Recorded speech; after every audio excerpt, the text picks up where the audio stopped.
Okay, are we ready? I didn't hear the.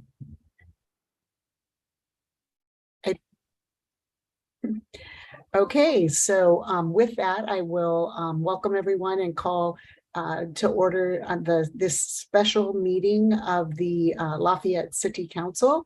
And with a visual roll call, I will attest that all of the members of the council are present, and we will move to agenda item number 3, adoption of the agenda. Do I have a motion to adopt the agenda? So moved. Okay, we have a motion by Vice Mayor Andori and a second by Council Member Dawson. And so I will conduct the vote. Council Member Candell. Aye. Council Member Dawson. Aye.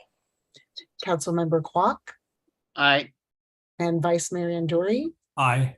And I'm an aye. So we have unanimously approved the adoption of our agenda. And with that, we will move to agenda item number 4, which is an opportunity for members of the public to speak to the council on any item that is not on the agenda. And so I will invite Suzanne to please help us coordinate that. Thank you, Mayor. I'd also like to mention for tonight's meetings, captions are available. To turn on or off the captions, please click on the closed captions or live transcript button in the toolbar at the bottom of your Zoom window. The button may say CC. And if you don't see the menu bar, move your mouse slightly and the bar should reappear on your screen. These controls are only available to attendees who join the Zoom call and not on YouTube. If anyone would like to make a comment at this point in time on the agenda, please raise your hand to let us know you're interested in making a comment. And this is for any item not on the agenda. Okay, I don't see any hands raised, so we will close the public comment for items not on the agenda, and we will go into our, we have no presentations, we do not have a consent calendar or old business, so we will move rapidly to agenda item number 8, which is a staff report, and I will turn this over to Greg Wolf. Thank you, Mayor Geringer. Good afternoon, members of the council and public. The topic for today's meeting is the MTC Transit-Oriented Communities Policy and the update there too. The first policy was adopted in 2005. I'm going to pause for a moment. Can everyone hear me clearly? Yes. Yes. Okay, great. I was pausing to make sure we brought Kara over, so thank you. So again, the MTC's first TOC policy was adopted in 2005. It applied essentially to extensions of fixed guideway transit. And with the adoption unanimously of Plan Bay Area 2050 last year by MTC and ABAG, part of the implementation, I would say, is updating the TOC policy. And so that has been before the Planning Committee at MTC, ABAG, the Administrative Committee at ABAG, and Planning Committee at MTC. And I'll touch on the next meeting dates. But the purpose of today's meeting is staff want to give you an update on where that stands, and then solicit comments and get the council's endorsement for submitting a comment letter to MTC for their meeting tomorrow and then in a few weeks. So with that, I'm going to share my screen and give you a quick overview of the TOC policy. We did prepare a staff report and using that as a guide. You are seeing the share screen? Yes. Thank you. So the staff report covers it in greater detail, but the June draft policy, MTC and ABAG received comments from local jurisdictions, transit agencies, housing advocates, and other stakeholders, and are proposing some revisions which have been published. Of note, those revisions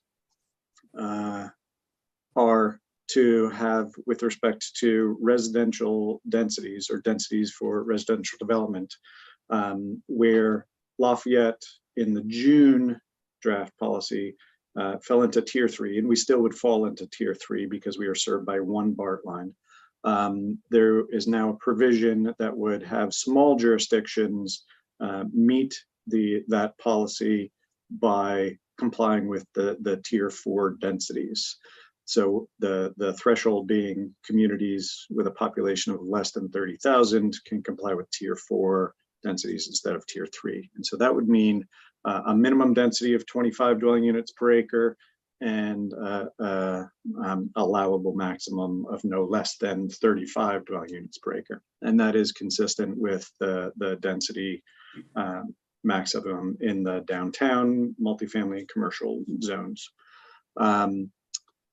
Secondly, there was a proposed modification based on comments to the geographic extent to which the TOC policy would apply. The June draft had it apply to priority development areas, those areas which communities have already identified as areas for future growth. That would limit the geographic extent of the policy, and the commenters wanted to see that expand to the full half-mile radius from fixed guideway rail stations and BRT bus rapid transit. So again, the geographic extent, the pink in this diagram being Lafayette's priority development area, the blue being a half-mile radius from the BART station. In June, the policy applied to the green area, so the PDA within half a mile of BART, and the September revision would have it apply fully to the blue circle, irrespective of the priority development area. So those communities that have not established priority development areas would still be subject to the TOC policy within a half mile of their fixed guideway stations. The applicability, the TOC policy would not apply to properties with existing residential units. There was consideration to not have incentives for displacement, and so the policy would not apply to existing properties with existing residential, be they single family or multifamily. Again, speaking to residential density or density for new residential development, Lafayette falls into tier 3 because we're served by one BART line, but the outlined provision in red allows for communities under 30,000 in population to meet the tier 4 densities to comply with the residential density requirement. With respect to commercial development, we again fall into tier 3, served by one BART line, and would have a minimum FAR of 2 and a maximum FAR of 4 that we would need to allow. So that would be 4 stories over the entirety of the parcel, or a higher number of stories over a partial, so the floor area ratio. And one of the items in the comment letter, which I'll come to, is a request to have the small cities provision apply equally here so that we could comply with tier 4, which an FAR of 3 or higher is consistent with the residential density of 35 dwelling units per acre. The 35 dwelling units per acre is what we have in the downtown, and we have essentially the equivalent of an FAR of 3 right now, in that a 35-foot height limit and minimal to no setbacks for commercial or multifamily. Moving on to parking management, tiers 1, 2, and 3, and you'll see the outline box in red, would have no minimum parking allowed. Tier 4 would allow for a minimum parking provision, and the 4 spaces per 1,000 of tier 4 for commercial is consistent with our parking ordinance for office and commercial. I'll note that commercial comes in many shapes and sizes, be it office or retail or restaurant, and so it varies. But I think in large part the tier 4 complies with aligns with what the city's updated parking ordinance requires, which itself allows for reduced parking requirements for if the property owner implements any number of a series of incentives, including shared parking, provision of public parking, provision of alternative modes like bike parking, etc.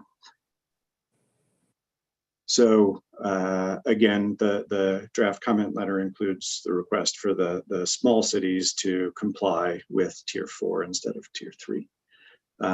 With respect to housing policies, the TOC policy would have jurisdictions, irrespective of size, comply with 2 or more of the following housing policies from each category. And so they relate to production, preservation, and protection. And the blue arrow indicates or highlights that we already do comply with the inclusionary zoning. We have a 15% requirement in downtown, in the DSP, the downtown specific plan area. So given our size and resources, we're similarly in the draft asking that as a small city, we would be obliged not to comply, to choose 2 of each of the following, but rather 1 from each of the following categories. And happy to speak to how these would align. Well, I'll just say, I spoke to inclusionary zoning, and then the other bullets in the remaining 2 categories essentially would be new programs. I don't see any existing programs that we currently have or contemplated programs in the housing element update, which has been submitted to HCD. So we would still be adding 2 new programs if our request is granted. Otherwise, we'd be adding 5 new housing programs, and we've not identified any ongoing funding to fund such programs. So again, to the comment letter, and the purpose of today's special meeting was to get the council's direction on submission of comments to MTC.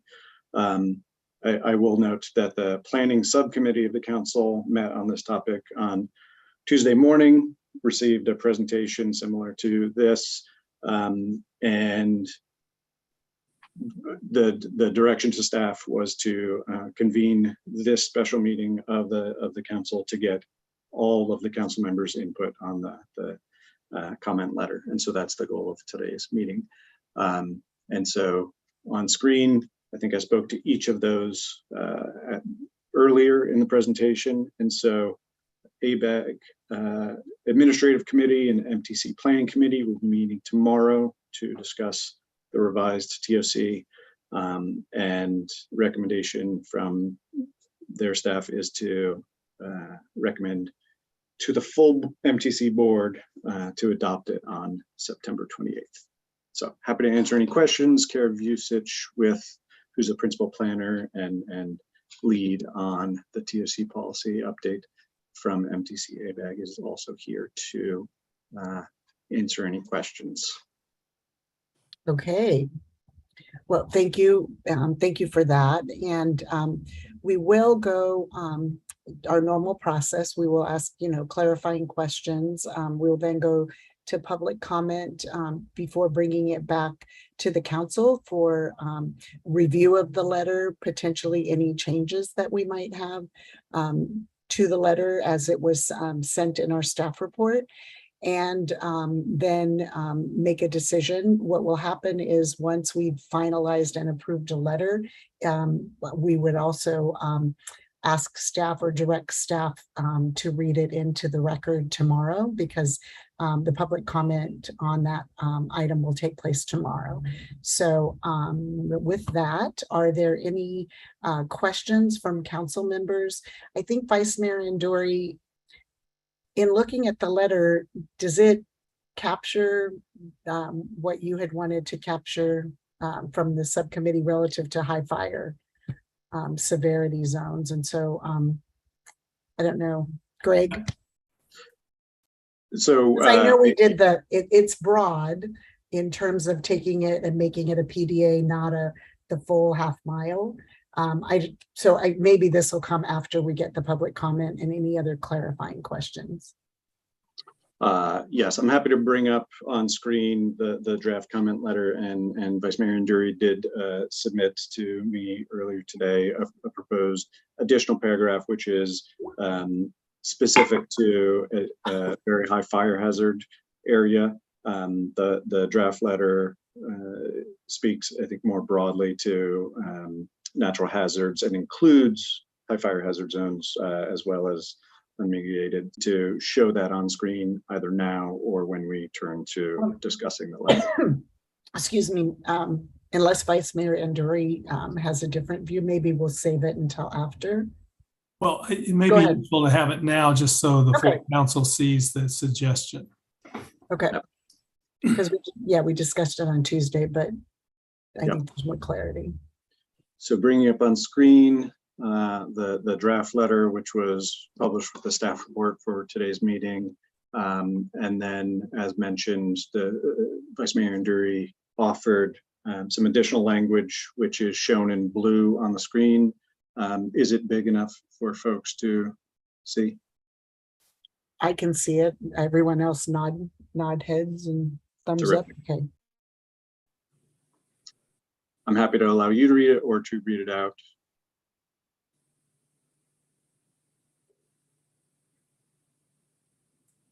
I think we're all reading it.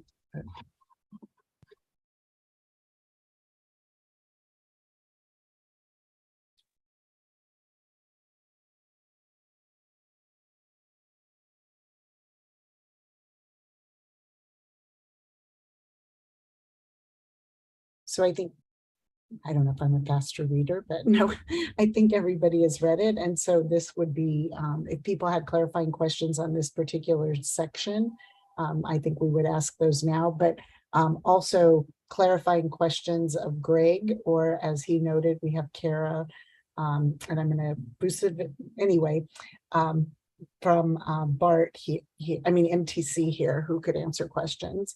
Councilmember Kwok. Yeah, I just had one question on the letter, and when Greg says if MTC grants are asked, of these 4 items, let me just clarify, are they granting it on a city by city basis, or would it be for everybody? Would it change for everybody, or would they grant this for Lafayette, these things?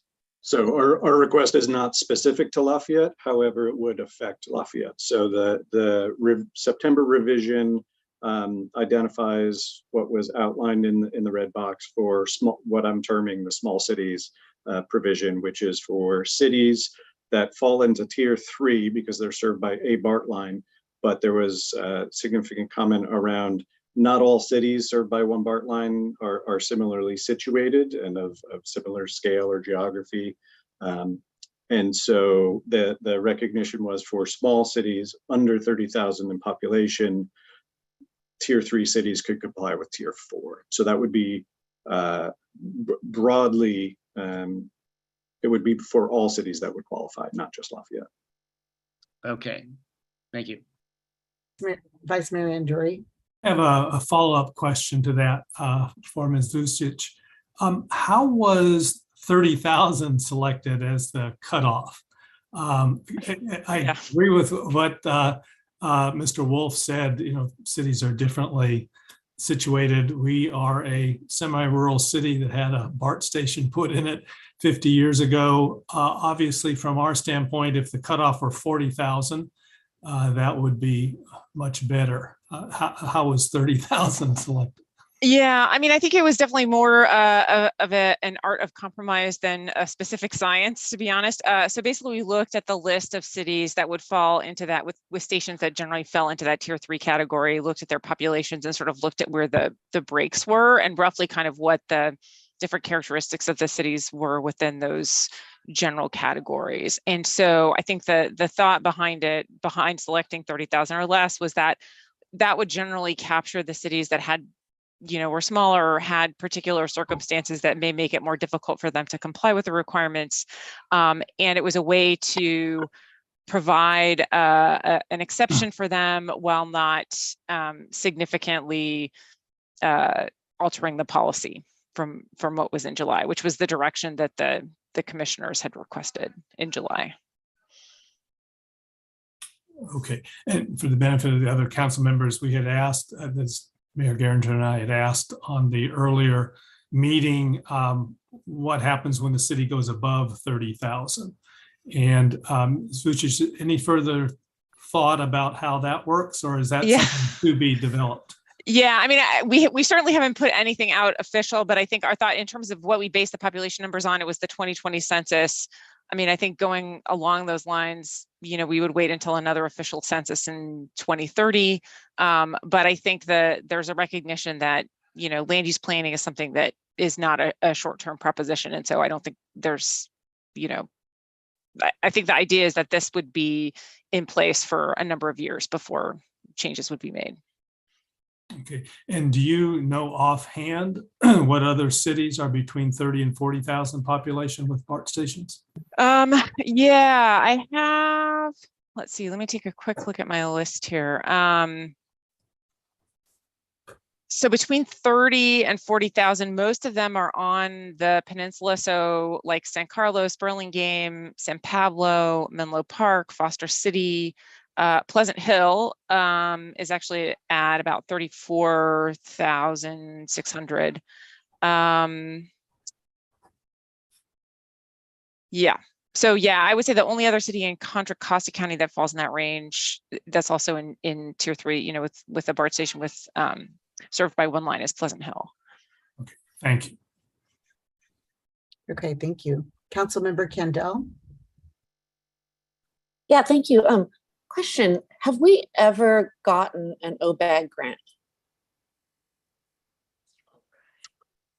I don't know the answer to that. I know that we have an application pending for work under the city's Vision Zero, which was adopted earlier this year. So I think the OBAG grants are generally transportation related and applied for through our transportation program manager and city engineer, public works director. So I saw the city manager shake her head. I don't know if that means no or we don't know, but I know that we do have a pending application. I don't know. I'd like to confirm with Mike, but we do have a pending application that looks promising right now. Oh, so they don't, is it the dilemma with the grants lately is that they don't give them to us, right? Based on, a lot of reasons. And is, low income, more communities, are they getting more of these grants than we are, like all the other grants that are out there? The city engineer has indicated that since we are not a disadvantaged community, we lose points and therefore are not very successful in the regional grant application program. And the OBAG grants are like that. I mean, they include that kind of wording like the other grants. Many of the grants include it. I know for sure that OBAG does. I am not aware of how the state grants operate. Okay. All right.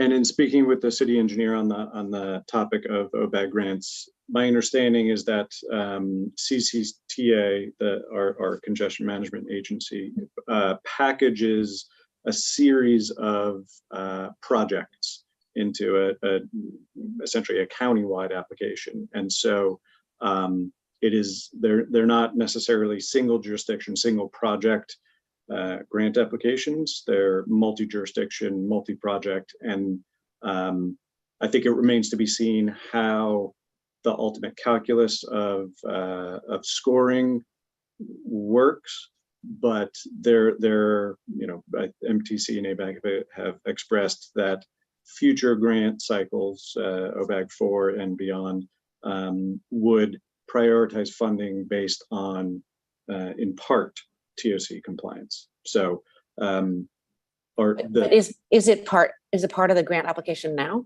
or are you just saying that you think it will be? It is not now. It has not been realized. And I think that the documentation or ABAG has expressed in writing that it wouldn't apply to the current cycle, OBAG 3. So our current grant application with other jurisdictions and CCTA wouldn't be affected by what we're discussing today. And is it their intention to actually add it in the next cycle, or that hasn't been? When does that vote happen? Yeah, Kara, can you speak to? Sorry. Yeah. So so we just approved kind of the funding guidelines rules for OBAG 3, and so the next cycle is 4 years from now. So that those discussions and decisions would be happening roughly like probably starting 2025 and then finalized in 2026. Cool. Great. So Carl, the very high fire hazard severity zone. So the way that it's worded now is that we do have open lots in that half a mile circle, right? Especially in the Glen and stuff like that. There's a bunch of, pretty big lots.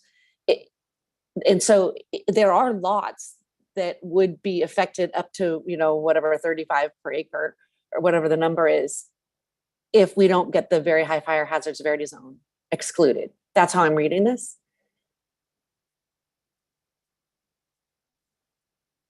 So, and I'll invite Kara to speak to it as well. On Tuesday, this question came up, and staff has not done a comprehensive analysis as to undeveloped properties in half a mile of BART, yet within a single family zoning district or in the very high fire hazard severity zone. So the property that constitutes the crosses, there are two parcels there. One of them has a old housing unit on it, and the other is vacant. So that vacant parcel arguably would be subject to the TOC. The TOC as crafted allows for the city to have the flexibility or discretion to continue to zone that as single family, and compensate for that in other zonings, such that the average density of parcels subject to the TOC is compliant. So that means if the BART parking lots, for instance, were to be zoned 75 dwelling units per acre, we could zone a comparable amount of land at 1 dwelling unit per acre and still be in compliance. So happy to bring up on screen. I did a very quick thumbnail using an existing vacant and underdeveloped parcel map that we had produced to show, and I'm just estimating half a dozen parcels north of the freeway that are potentially vacant and thus would be subject to, so hopefully in a moment you'll be seeing the screen with a multitude of colors and a circle. So the darkest color, brown, at the time the map was produced, were vacant properties. So again, just north of the BART station, if you can see my cursor, and one property to the north, those two are currently zoned single family, currently vacant, would be subject to the policy, but also could be zoned at lower density if there's a compensating higher density, and in total, on average, met the 35 dwelling units per acre. So the darkest ones are the vacant ones. Got it. Okay. and this it just definitely, yeah, I don't think this is true, but if somebody does have, like, this policy wouldn't apply to somebody that did have a single family, a residence or dwelling there, and all of a sudden they wanted to go to 35 per acre. That doesn't happen, right? Correct. Correct. Yeah, but I didn't think so. It's just making very clear. So the city's zoning would still govern, and we would simply be obliged to demonstrate compliance to MTC ABAG if and when, you know, the requirement is there, arguably for OBAG for funding, and we would demonstrate compliance, but we would still have flexibility to zone less than 35 dwelling units per acre or more. Got it. And so, besides the threat of not getting OBAG grants, are there any other, is there any other, you know, is there any teeth in this other than the lack of the OBAG grants? That's really the main sort of mechanism, you know, because as you know, like MTC ABAG doesn't have any land use authority. The only thing we can do is sort of attach criteria requirements related to the funding that we have control over. And so with respect to funding that comes, discretionary funding from MTC that flows often through counties to local jurisdictions, it's really OBAG is really the primary one for that. In other cases, for planned transit projects, which I don't think affects Lafayette, you know, the TOC policy would potentially be a criterion considering funding priorities for those future transit projects. But again, I don't think that affects the city of Lafayette. Well, it might, but yes, thank you. Yeah. Okay, great. Those are my questions. Okay, thank you. Anyone else before we go to public comment? Okay, so with that, we will open this item to public comment and ask that folks speak for 30 minutes. I believe we were having problems with our timers, so someone will tell 3 minutes. Sorry, did I say 30 minutes? No, 3 minutes. We will, Suzanne, start to invite people over. Thank you.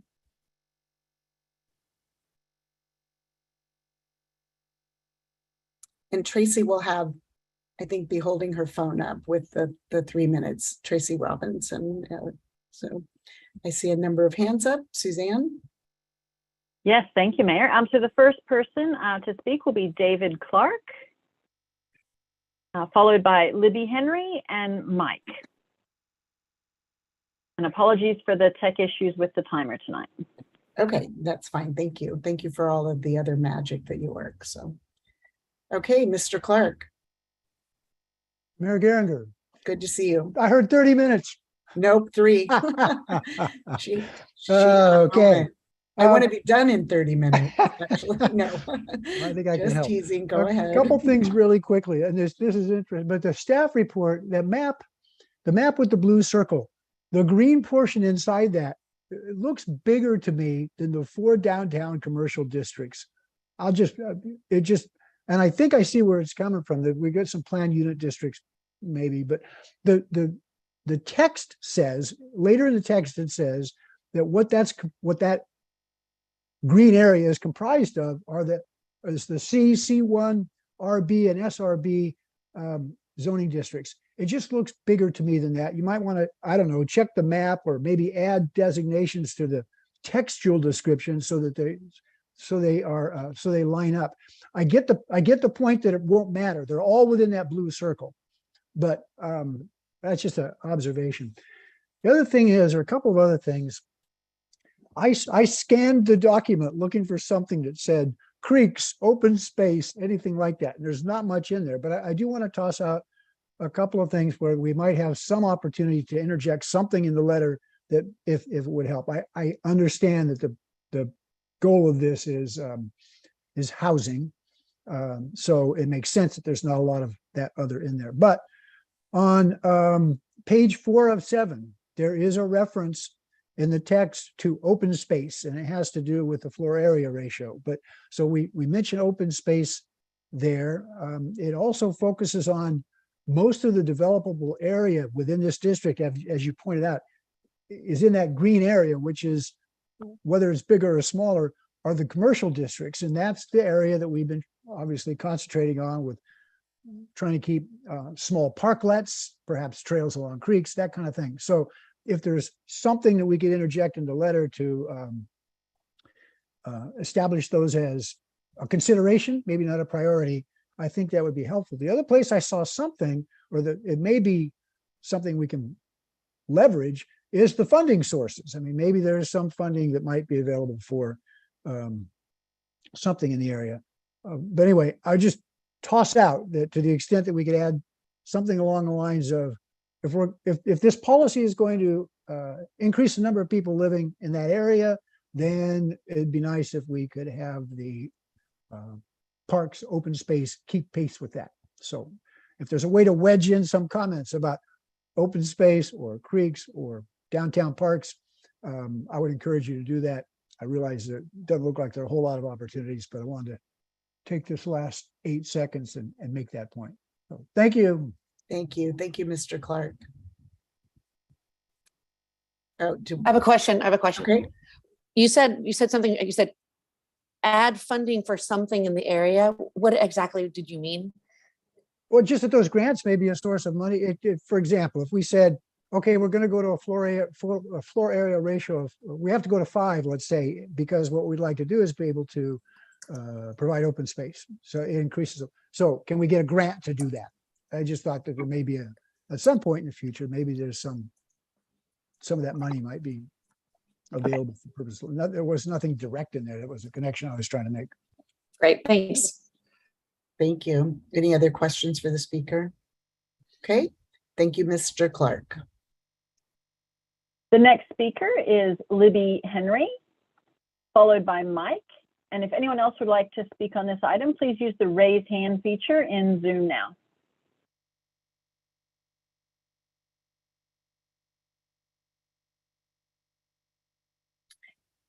And welcome, Ms. Henry. The other day, Libby, I think that I was trying to be formal, and I think you might have thought that I said Liz. So I want to welcome you. That's okay, Teresa. Hi, everybody. It's 110 right here. Just thought you'd like to know. I have a number of things. First of all, you keep throwing around this O bag. I know what A bag is. Don't know what O bag is. Could somebody quickly clarify that for me? One Bay Area grant funding. Oh, okay. And that's what this whole thing is under? Yeah. It's an element of it, yes. And those grants are overseen by MTC. So it doesn't technically have anything to do with A bag. Carrie, you want to talk to that? That's correct. That's correct. Because yeah, so MTC is the funding entity. And so basically the TOC policy is a way for us to set criteria or requirements for some of the funding that we distribute. So in this case, ABAG is an advisory body, but would not be approving the resolution or approving the TOC policy. Okay, thank you very much. I'm wondering about the timing of all this. It's kind of that old, you're emergent, just because you decided it was an emergency doesn't mean that I have to act, sort of thing. I know I didn't say it quite right, but this sort of just popped up in the last few days. And I'm wondering why the sense of urgency all of a sudden, considering that three of our council are not in-house. And the whole process of the way this is being dealt with seems very, very underhanded, doing it during the day when there's not a whole lot of us that are available to make comment that should be advised of this. All 26,600 people in Lafayette should know what's going on here. And my biggest question is, we already sent in our housing element. So why is MTC or ABAG coming back with, before we've even heard back from HCD, why are you coming with all this additional stuff that's not in our housing element? just to make it even tougher. We had a housing element that satisfied the HCD requirements, and now you're saying, the hell with that, it seems like. And this tier 3, tier 4 is very, very confusing. It seems like you want to backdoor into being able to settle for 25 units per acre when we had already in the housing element, it says 75, so that we can satisfy their requirements. Okay. I don't know where all these, vacant lots are in the Glen or anywhere else, because since I live here, I pretty much know, and I don't see any. And it bothers me very much that Mr. Wolf has twice now brought up the crosses as if that's a meaningless place. That is like open space. That should be protected. So, Libby, if you could wrap up. The timer went off probably 10 seconds ago. Okay. 3 seconds. Yeah. I want to be fair to everyone. So one more question is, and I think maybe Susan had asked it. So if a developer comes in and buys up one of the houses in that half-mile radius, then he can go ahead and, tear down that house and build 25 units? So we'll respond to that after. And your other question as well on timing. Okay. And the relation to the housing element. And I also just wanted to add, thank you, Vice Mayor and Drury, for your added paragraph. Okay, thank you. I urge the rest of the council to support that. Okay, thank you. Are there any questions for the speaker? Okay, I'm just trying to make sure that we're fair to everyone with 3 minutes. And so we'll bring in the next speakers. And if anyone else wants to speak to this item, please raise your hand now so that we know and can anticipate you coming in.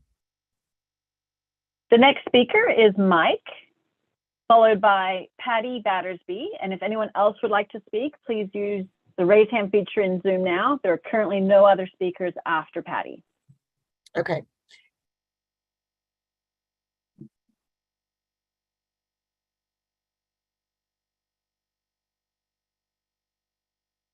So welcome, Mike from Lafayette.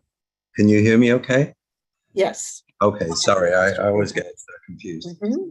So quick question, Greg, thanks for highlighting that new paragraph in the letter to MTC.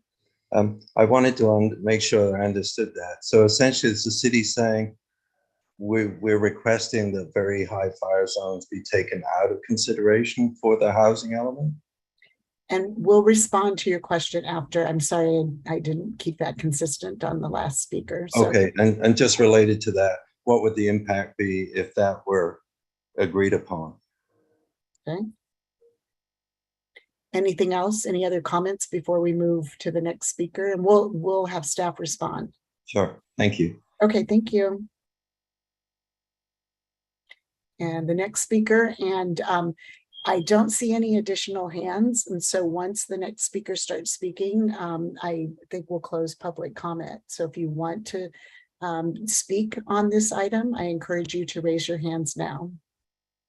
Or one hand for each person. Sorry about that, Mayor. The next speaker is Patty, who is coming in now. Okay, welcome, Ms. Battersby. Yes, thank you. Just quickly, this has been very confusing to me, and I apologize for some of my lack of knowledge, but just very, very quickly, supportive of removing anything in a very high fire zone. And I just want to say where the crosses are, there is a lot behind that on North Thompson. Both of those lots impact the evacuation of Glen.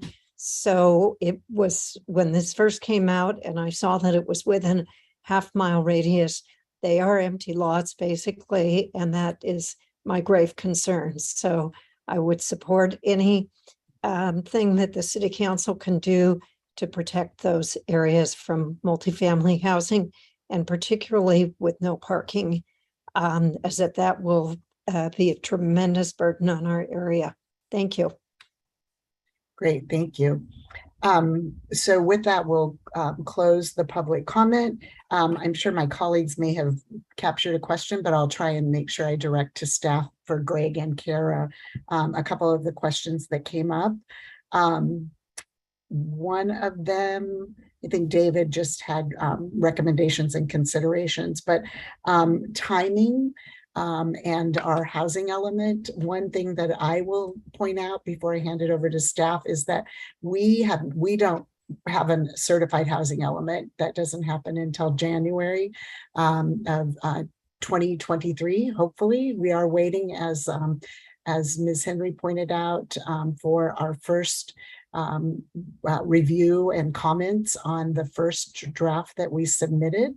And so our housing element isn't done, is basically the point I want to make. But Kara, can you speak to, and actually on timing, I know staff has been working on it. So Kara, if you can speak to the efforts and outreach that have been done up to this point and kind of the timing of where this has come. Yeah, so and I'll speak to our understanding of the issue and some kind of initial conversations that we also had with HCD staff, is that the implementation of the housing element is really where planning and zoning changes are made, and that would coincide with the implementation period of the TOC policy, assuming that it's adopted this fall, because the policy wouldn't actually go into effect in terms of having any relationship to discretionary funding until after 2026. So the idea is that planning and zoning changes that a city may need to make in order to implement its housing element during that same time period, any changes that may need to be made in order to comply with the transit-oriented communities policy could be done at the same time.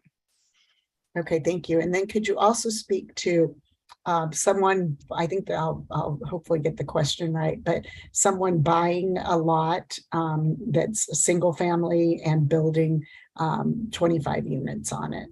Yeah, well, I think I'll sort of reiterate what Greg said earlier, which is it's really the city has control over its zoning and its land use authority. And so the way that the policy is structured is that the city could retain single family residential zoning in those locations and still comply with the policy by having higher densities in locations, south of the BART station, in the areas that it's already determined to be appropriate for higher density housing. And that compliance with the policy would be calculated on average so that both things could be possible.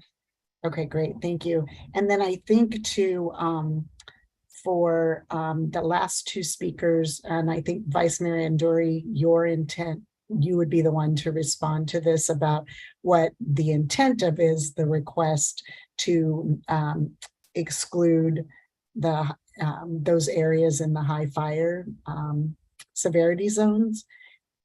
I think the question was, if they were left out as the request is in the letter, what does that mean? If I heard it correctly. I'll start by saying that as a public policy matter, I think where the state is moving and where I think we would like to see the state move is not to encourage higher densities in high fire severity zones. And I'm afraid that's what this policy does. So that's the general comment. Right. I think for the sake of MTC being in sync with general state policy, it should exclude high fire severity zones. As it applies specifically to Lafayette, and I recognize that MTC has a very difficult job because of all the municipalities and unincorporated areas, and how do you get a policy that's fair for everyone?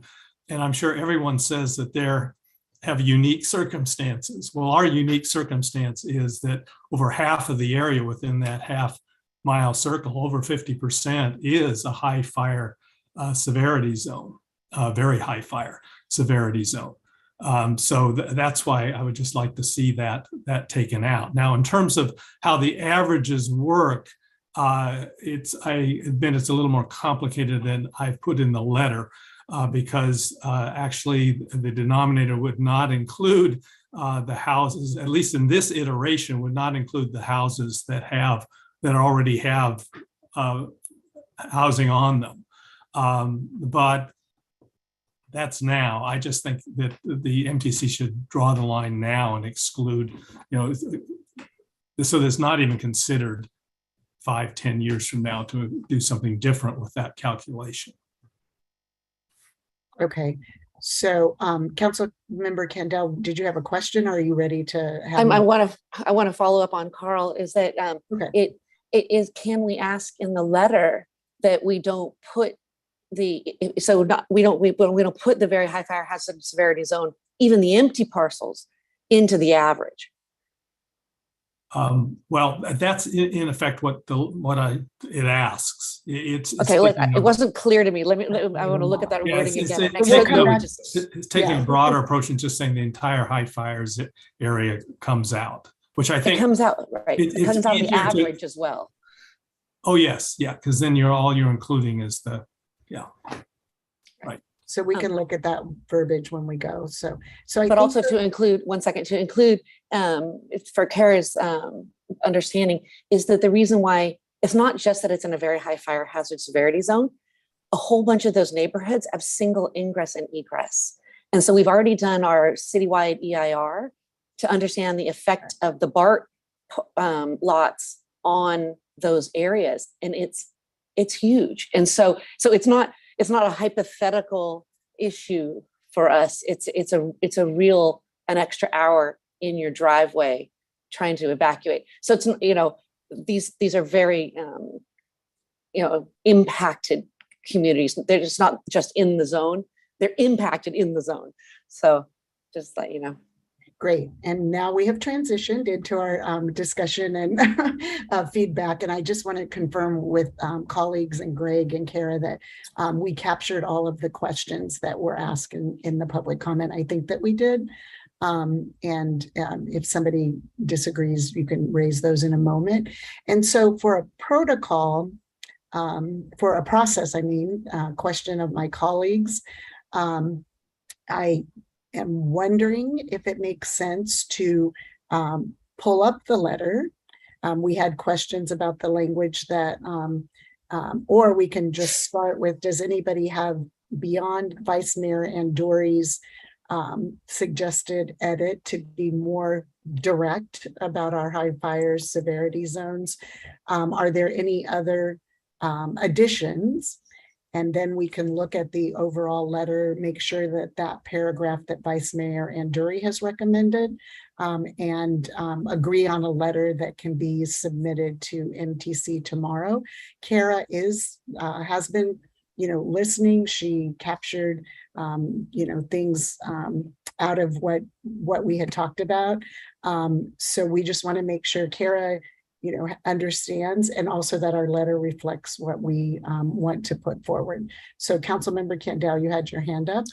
Yeah, does the TOC consider CEQA review? Just in terms of the time frame for implementation?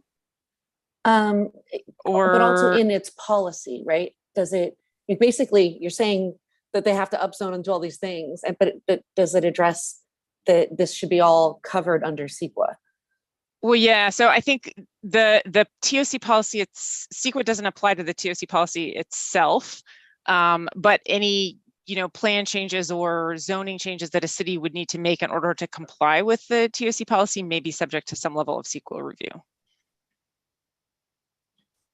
So is it necessary for us to ask to make sure that the CEQA review is part of the process? Well, yeah. So we think that 4 years of time frame for implementation of the policy would include that. So that I apologize if I'm not understanding your question, but that's okay. Thanks. Okay. So are there any, so we've all read the letter. We saw briefly, and we'll pull that back up in a moment, the addition that we didn't see until this evening. Are there any other any other additions or points that we want to make in the letter? Greg, can you pull back up the 4 points just so that the public has them as well? That bullet point on the Happy to. PDA versus the half mile. Yeah. And then council, I can see all of you. So if you have, even with this up, if you have any other additions from these 4 bullets and then the high fire severity zone language that we're going to look at in a moment. Councilmember Kendall. Oh, just your banner came on. Sorry. Okay, so can we go to the language that Vice Mayor Anduri submitted and that we had up earlier, so that we can make sure that that captures the questions that were asked by council and brought up, that were being clear.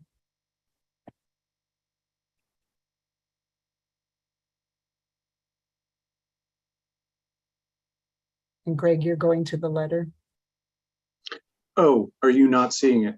No, I'm you. not. I don't know about others. I'm still seeing the the summary. Thanks. Thank you for letting me know. I was gonna There let we you pause thinking we had technical difficulties, but can everyone see Appreciate that. that? Can the council members see that? And I think Councilmember Kendall, your question about leaving it out of the averages, is this clear?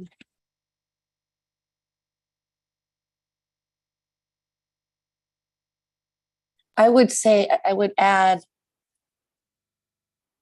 just make it, totally clear that all empty lots, all in the very high fire hazard severity zones, be excluded. We can also make it, you kind of talk about the PDAs, like we want this only to apply to the PDAs, and the very high fire hazard severity zones aren't in our PDAs. So I'm not sure exactly where we get to that. Well, that's in the paragraph above the, actually. Can you go up? Greg revised the letter from what we originally got on Tuesday to add that last bit on the paragraph above, to say that we asked that the TOC policy apply to land within priority development areas and then not apply to areas subject to natural hazards. Because as I understand it, the original proposal back in June was that the TOC policy would apply to just to PDAs. And then based on comments received, it was expanded to the entire half mile radius area. And so the alternatives coming back are to return to just the PDA, or what I'm suggesting is, because I think it might be simpler and easier to justify from a public policy standpoint, is eliminate high fire severity zones within that half mile radius.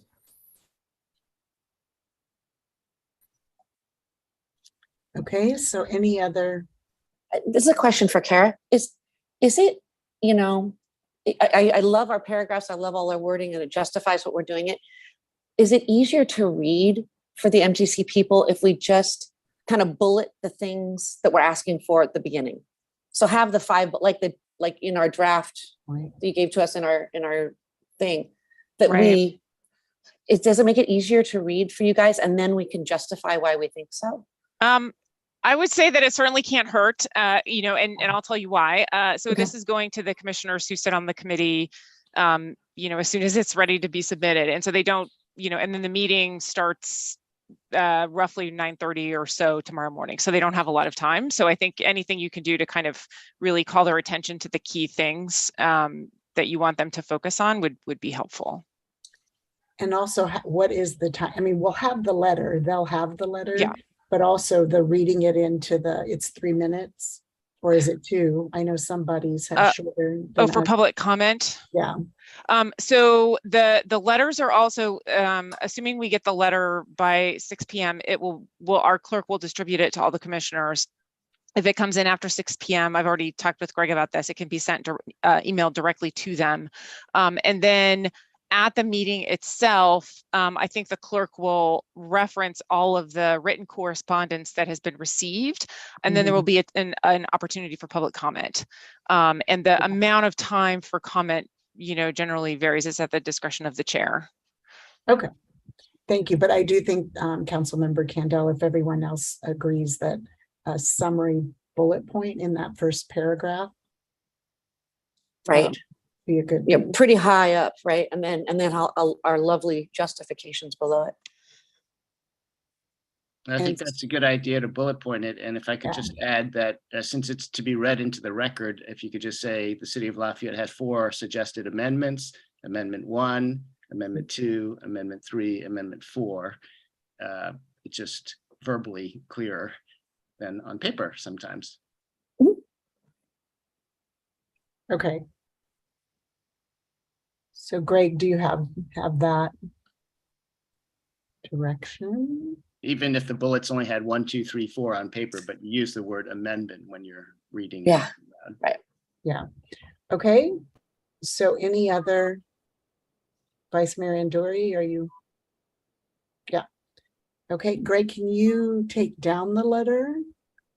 Yes. So I can see everyone's smiling faces.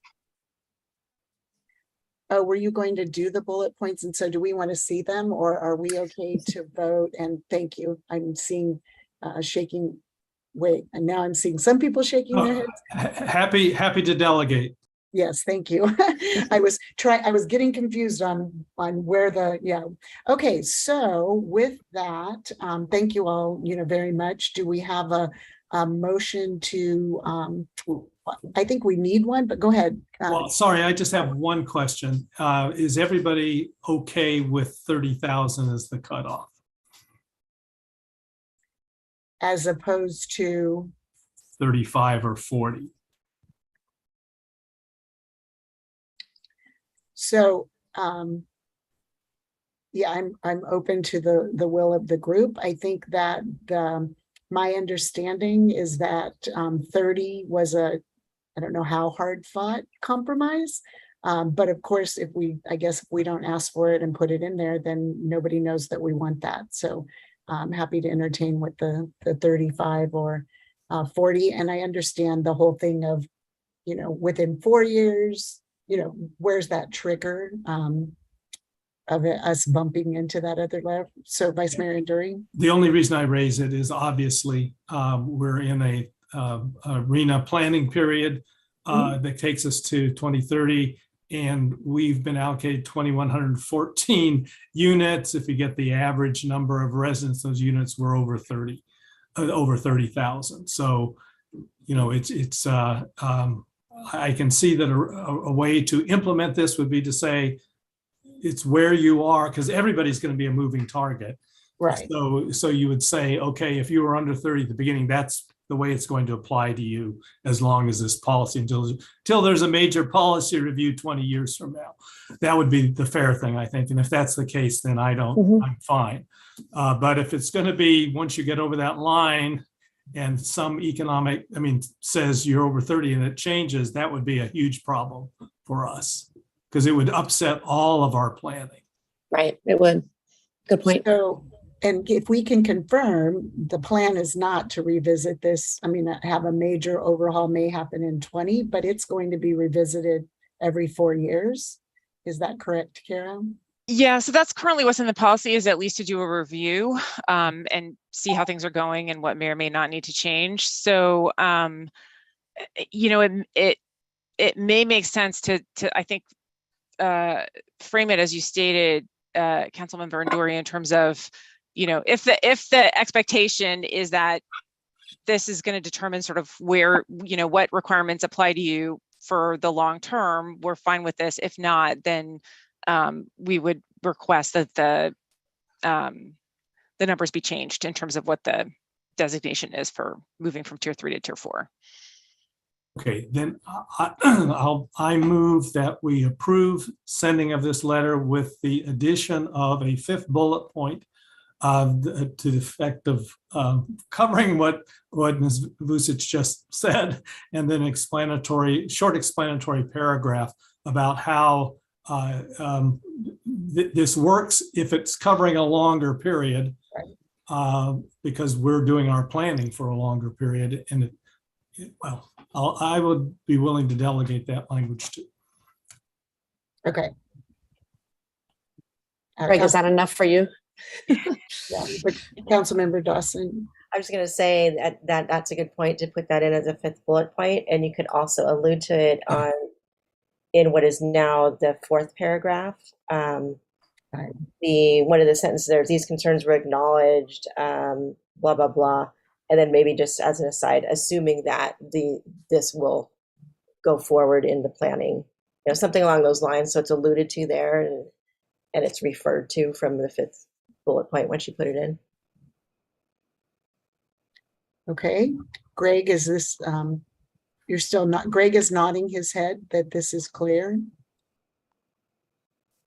I may consult with the city manager, city attorney, but I think what you've offered is clear. Okay, thank you. And so Vice Mayor Andori has made a motion. Do we have a second? Second. Councilmember Candell. So we have a motion by Vice Mayor Andori and a second by Councilmember Candell. I will conduct a roll call vote. Councilmember Candell. Aye. Councilmember Dawson. Aye. Councilmember Kwok. Aye. Vice Mayor Andori. Aye.